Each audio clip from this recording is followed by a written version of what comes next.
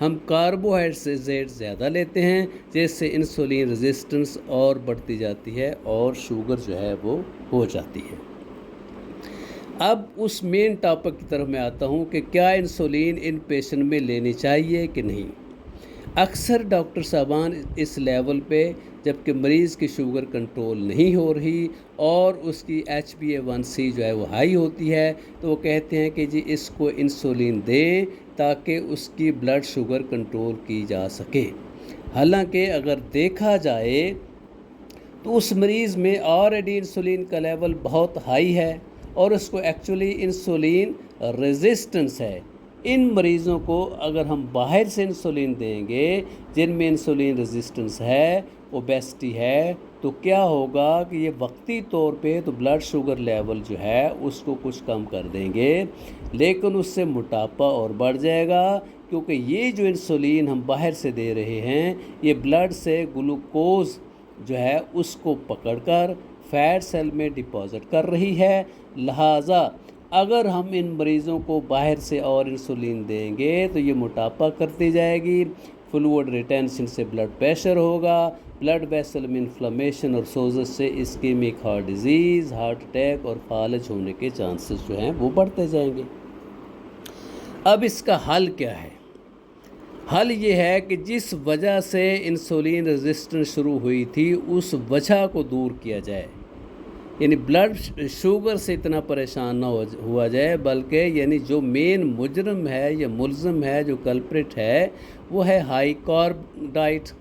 لہٰذا ہمیں اپنی خوراک میں ہائی کاربوہائیڈریٹس جو ہیں ان کو ختم کرنا ہے، ویری لو کارب ڈائٹ لینی ہے اور اپنے آپ کو کیٹو ڈائٹ اور پروٹین پہ کنورٹ کرنا ہوگا، کیونکہ پروٹین اور فیٹ سے، خاص طور پہ تازہ مکھن سے، دیسی گھی سے، اولیو آئل وغیرہ جو ہیں ان کے لینے سے بلڈ شوگر لیول نہیں بڑھتا۔ تو جیسے جیسے بلڈ میں گلوکوز کا لیول کم ہوتا جائے گا، انسولین ریزسٹنس کم ہوتی جائے گی، تو آلریڈی جو فیٹ ڈپازٹڈ ہے فیٹ سیل میں وہ استعمال ہو جائے گی، تو آپ کا وزن بھی کم ہو جائے گا، آپ میں جو فلوئڈ کی ریٹینشن ہے وہ کم ہو جائے گی، بلڈ پریشر کنٹرول ہوگا، خون کی نالیوں میں جو سوزش ہے، انفلیمیشن ہے وہ کم ہو جائے گی اور کارڈیو ویسکولر ڈیزیزز ہونے کے چانسز کم ہو جائیں گے۔